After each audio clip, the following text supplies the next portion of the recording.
மறக்காம சர்ப்ரைஸ் பண்ணுங்க. Thank you.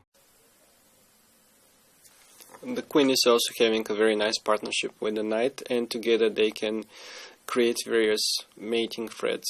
And it's a really very dangerous pair, as it's demonstrated also in this case, in this samples, with the white pieces against a pigeon from the World Championship 1997. The first thing that Svidler does is to give a check with the rook, and after king d7, while this rook on h8 is defended, he cannot win it, but what he can do is to trade his two rooks for the queen, and we are back in our team. After rook c7, rook takes and king takes c7, queen c3 check.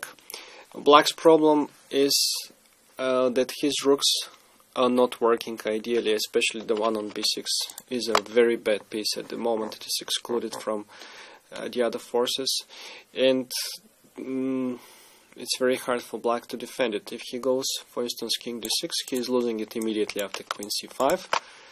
This fork, and if it goes instead of that on b8,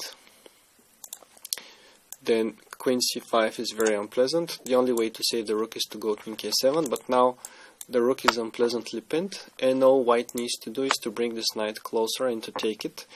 He is doing it like that, knight b2.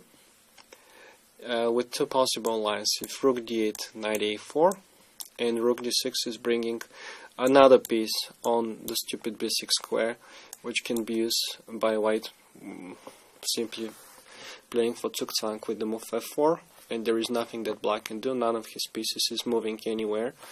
The knight is restricted by the pawns, and the rook is blocked on b6, and the king has to defend the rook, so this is zugzwang and black is losing.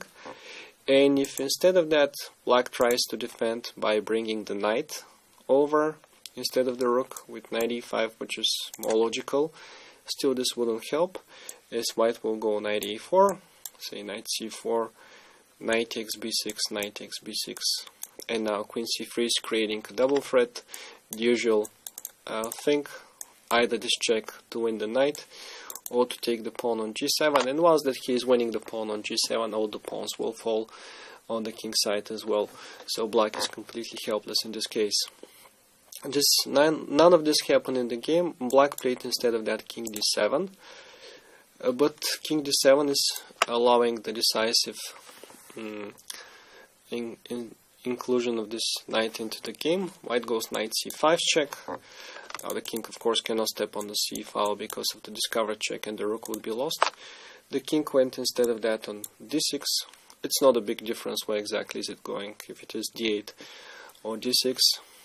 And now comes the decisive blow, knight takes b7 check.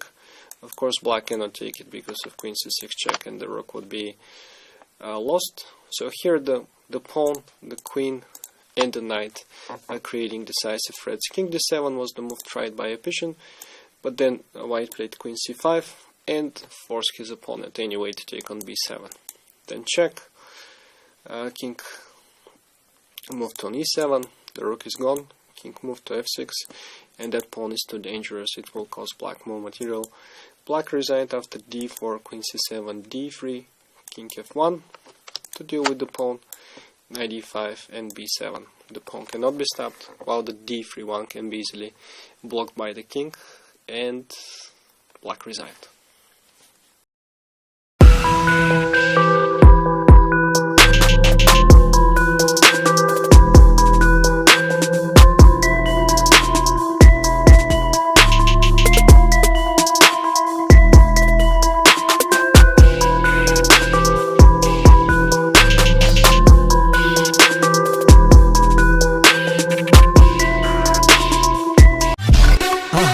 மறக்காம surprise பண்ணுங்க. Thank you.